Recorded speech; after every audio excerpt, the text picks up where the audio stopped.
In this video, we are continuing with interpretation of graphs by having a look at questions that ask, for which values of x will the following be true? In video 16 for grade 10 functions, I did a similar example with a parabola. So it would be a good idea to go and watch that video before you watch this one. There's a link to this in the description. I'm going to make use of the same two graphs that we had a look at in the previous video, our hyperbola f and straight line g.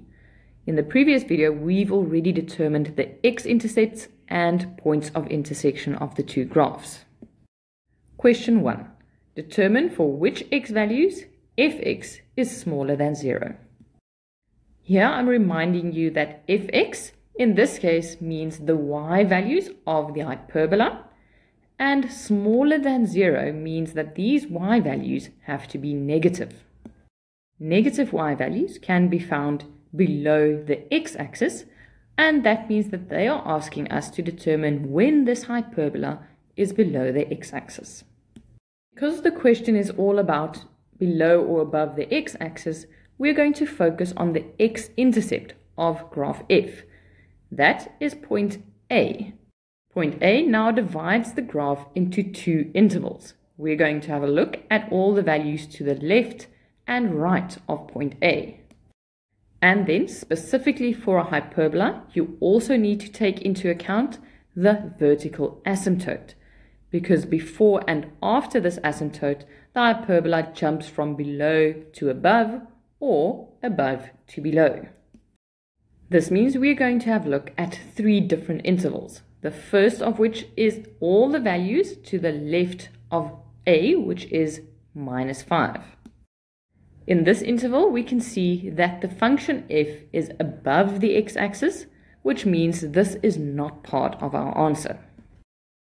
The next interval will be all the values from the x-intercept to the asymptote, and that will be the interval between -5 and an x value of 1. In this interval, you will see that the function is below the x-axis, which means that this forms part of our answer. In our answer, we now have all the x values in between -5 and 1. With -5 not included, because at -5 the graph is on the x-axis and equal to 0, and 1 also excluded because this is an asymptote where the graph does not exist. Our last interval will be all the x values bigger than 1, and in this case you will see that the hyperbola is above the x-axis the whole time, and this does not form part of our answer. So our final answer will be the interval of x between -5 and 1. In question 2, we are asked to determine for which x values graph f, the hyperbola, is bigger or equal to graph g, the straight line. Here, f needs to lie above g. Here we're not focusing on one graph and its x-intercepts anymore, but we are comparing two graphs. Therefore, we're going to focus on their points of intersection, and this will divide the graph up into three intervals again. Again, because we have an hyperbola, we also need to have a look at the asymptote at 1. So, looking at our first interval, it will be all the x values to the left of 1. Here you can see that the hyperbola f is below our straight line, which means this is not part of our answer.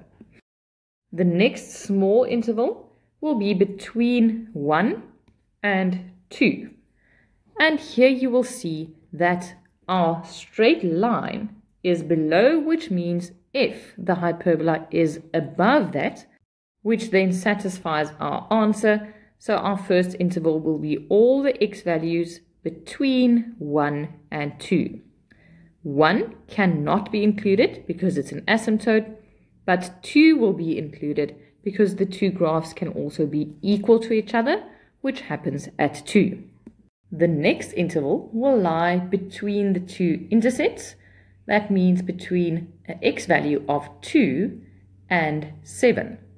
Here you will notice that the hyperbola is once again below our straight line, which means this is also not part of our answer.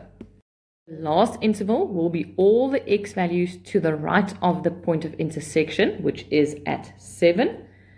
And here we can see that the hyperbola f is above g, which is finally part of our answer. So the next part of our answer will be all the x values bigger or equal to 7. Question 3. Determine for which x values the product of the functions will be bigger than 0. Here we now have a third type of inequality. In question 1, it was one graph smaller than 0, and we focused on that graph's x-intercept. Question 2 was a comparison between the two graphs, and we had a look at their points of intersection. In question 3, we now have the product of the two functions that should be bigger than 0, which is positive. The only way to get a positive product is if you have two positive values that are being multiplied, or if you have two negative values that are multiplied. Positive, of course, in this case means above the x-axis and negative below. So here we are again going to focus on the x-intercepts of the graphs, and we are going to focus on both the coordinate a, the intercept of the hyperbola, and b, that of the straight line. And again, because of the hyperbola, we're going to take into account its asymptote. So here we have 4 intervals that we're going to work with, and the first of these will be everything to the left of -5. The question now is, where are the graphs?